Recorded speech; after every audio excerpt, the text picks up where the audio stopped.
अब दुश्मनों की उल्टी गिनती शुरू हो चुकी है। अब न पेरिस जाने की जरूरत है न वॉशिंगटन की तरफ देखने की, क्योंकि हिंदुस्तान को मिल चुका है अपना राफेल और इसे बनाया है HAL ने।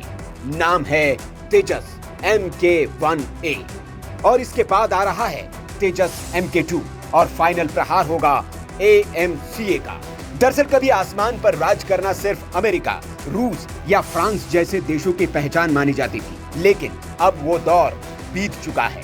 अब भारत सिर्फ आयात नहीं करता, वो खुद अपने दम पर लड़ाकू विमान बना रहा है और वो भी ऐसे कि दुनिया की टॉप एयरफोर्स की नींद उड़ जाए। भारतीय वायुसेना को बहुत जल्द ऐसा ही एक एडवांस फाइटर जेट मिलने वाला है। नाम है LCA तेजस MK-1A। ये लड़ाकू विमान सिर्फ पंख नहीं फैलाते, ये दुश्मन के दिमाग में डर बोते हैं। तेजस MK-1A को HAL ने अपने समय से पहले एयरफोर्स को सौंप दिया। पहले जेट ने 27 मार्च 2024 को उड़ान भरी और अब सीधा स्क्वाड्रन में शामिल हो चुका है। LCA तेजस MK-1A क्या है तो आपको बता दें कि LCA का मतलब है लाइट कॉम्बैट एयरक्राफ्ट, यानी हल्का लड़ाकू विमान। इसका पहला संस्करण तेजस MK-1 भारतीय वायुसेना में पहले से ही शामिल है, लेकिन अब इसका अपग्रेडेड, ज्यादा शक्तिशाली और बेहद एडवांस वर्जन आने वाला है, तेजस MK-1A। ये विमान सिर्फ वजन में ही हल्का है, इसकी क्षमताएं भारी भरकम है। MK-1A को विशेष रूप से मल्टी रोल फाइटर के रूप में डिजाइन किया गया है, यानी ये एक साथ कई मिशन को अंजाम देने में सक्षम है, जैसे air to air combat, ground attack, electronic warfare और यहां तक कि रिकॉन यानी कि जासूसी।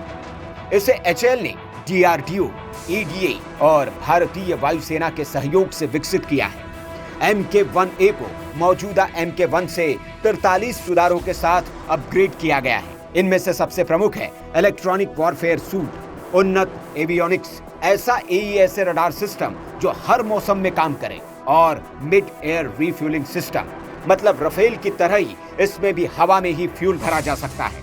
इसमें Israeli ELTA 2052 AESA radar, Germany में बने फ्लाइट कंट्रोल सिस्टम और भारतीय PEL की ओर से बनाए गए हाई स्पीड डेटा लिंक जैसे अत्याधुनिक उपकरण लगे हैं। साथ ही इसकी मेंटेनेंस कॉस्ट भी बहुत कम है, जिससे ये न सिर्फ दुश्मन को मात देता है बल्कि देश के खजाने पर भी बोझ नहीं बनता। वैसे राफेल को दुनिया का सबसे शक्तिशाली फाइटर जेट माना जाता है, लेकिन MK-1A भी उससे कमजोर नहीं है। राफेल में भले ही 2 इंजन हो, वहीं MK-1A सिंगल इंजन के साथ है, लेकिन टेक्नोलॉजी और टैक्टिकल इस्तेमाल के लिहाज से MK-1A बेहद उन्नत है। ये विमान भारतीय परिस्थितियों के मुताबिक डिजाइन किया गया है और इसकी तकनीक भारत में ही विकसित की गई है। इसमें कई ऐसी खूबियां हैं जो राफेल में भी नहीं मिलती, जैसे कि पूरी तरह से डिजिटल फ्लाइट कंट्रोल, स्वदेशी सॉफ्टवेयर आधारित रडार कंट्रोल और कम विजिबिलिटी वाले एयरफ्रेम डिजाइन। इसलिए दुनिया इस विमान की दीवानी हो रही है। MK-1A की मांग बढ़ने लगी है। अर्जेंटीना, मलेशिया, मिस्र और फिलीपींस जैसे देश इस स्वदेशी जेट में गहरी दिलचस्पी दिखा चुके हैं। इसकी सबसे बड़ी वजह है कम लागत में हाई परफॉर्मेंस। HAL को अब तक MK-1A के 83 यूनिट्स का ऑर्डर मिल चुका है, जिसकी कुल लागत 48,000 करोड़ रुपए है। हर साल लगभग 16 से 20 विमान डिलीवर किए जाएंगे। इसी साल भारतीय वायुसेना को पहला MK-1A मिल जाएगा। इससे भारतीय वायुसेना की ताकत को नया आयाम मिलेगा।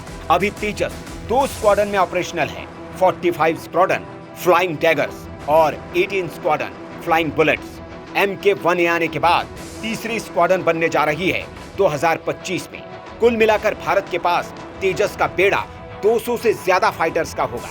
तेजस अब सिर्फ एक विमान नहीं है, ये भारत की इंजीनियरिंग, आत्मबल और इरादों का प्रतीक है। इसका हर नट बोल्ट, हर स्क्रू, हर पंखा हिंदुस्तान में बना है।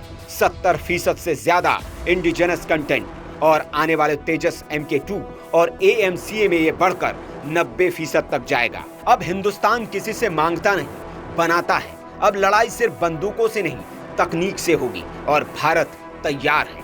AMCA की छाया अगर चीन पर पड़ी तो J-20 को भी हैंगर में छिपना पड़ेगा। तेजस MK-2 आएगा तो F-16 जैसे 70 के दशक के डायनासोर खुद रिटायर हो जाएंगे। अब बात सिर्फ उड़ान की नहीं है, अब बात है कौन कितनी ऊंचाई से दुश्मन को देखता है।